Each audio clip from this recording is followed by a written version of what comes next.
కథ మొదలెట్టేటప్పటి నుంచి ఒక ఎగ్జైట్మెంట్ మీద ఉన్నాను నేను యాక్చువల్లీ. చిరంజీవి గారు ఈ కథలో ఇలా ఉంటారు అండ్ చెల్లి గారు లుక్స్ వైజ్ నాకు నచ్చిన చిరంజీవి గారి లుక్స్ అంటే ఫ్యాన్స్కి విపరీతంగా నచ్చే లుక్స్ కొన్ని ఉంటాయి. ఆయన గరాణమ్మ లుక్ అవ్వచ్చు, గ్యాంగ్ లీడర్ లుక్ అవ్వచ్చు, ఇవి జది కూడా తెలుస్తుంది. సో ఆ లుక్ని మళ్ళీ ఎందుకు తేకూడదు అంతవరకే. కానీ ఆల్మోస్ట్ ఆయన అన్ని జోనర్స్ టచ్ చేశారు కదా. అవును, ఇది అదేనేం లేదు, మొత్తం టచ్ చేశారు. డైరెక్టర్ ఏమన్నా ఇంకొక జోనర్ ఆయన చేసిన జోనర్ డిఫరెంట్గా రాయగలిగితే చేయగలరు ఆయనతో చెప్పాలంటే. వాస్తవంగా అదే వాస్తవం కూడా.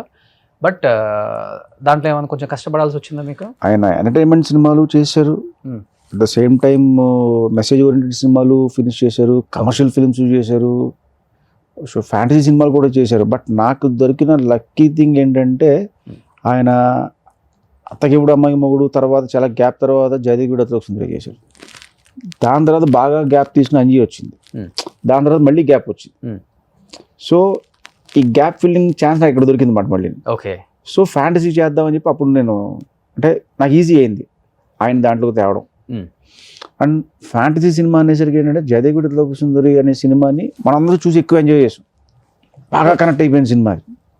సో అలాంటి ఒక ఫ్యాంటసీ జోన్లో చిరంజీవి గారిని చూస్తే ఎలా ఉంటుంది అన్న స్ట్రాంగ్ ఫీలింగ్. ఓకే. అండ్ నాకు ఇది ఇప్పటి నుంచి కాదు, నేను నా బింబిసారా సినిమా టైంలో ఇంటర్వ్యూస్లో కూడా చాలామంది క్వశ్చన్ చేశారు నన్ను, చిరంజీవి గారితో అవకాశం వస్తే ఎలాంటి సినిమా చేస్తారు అంటే నేను స్ట్రైట్ జయదేవి అతిలోక సుందరి సినిమా చేస్తాను అనేవాడు. సో నాకు ఫస్ట్ నుంచి ఉంది ఆయన నేను అలా చూడాలి, ఒక ఫ్యాంటసీ వరల్డ్లో చిరంజీవి గారిని చూడాలి.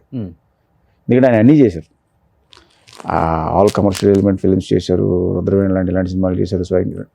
బట్ ఈ జోనర్లో ఏంటి, ఓకే, వాట్ ఇఫ్ జయదేవి అతిలోక సుందరిలో అమ్మాయి అక్కడి నుంచి ఇక్కడికి వస్తే ఒక లైన్లో, అండ్ ఈయన అత్తగిప్పుడు అమ్మాయికి మూడులో ఈయన అక్కడికి వెళ్ళారు.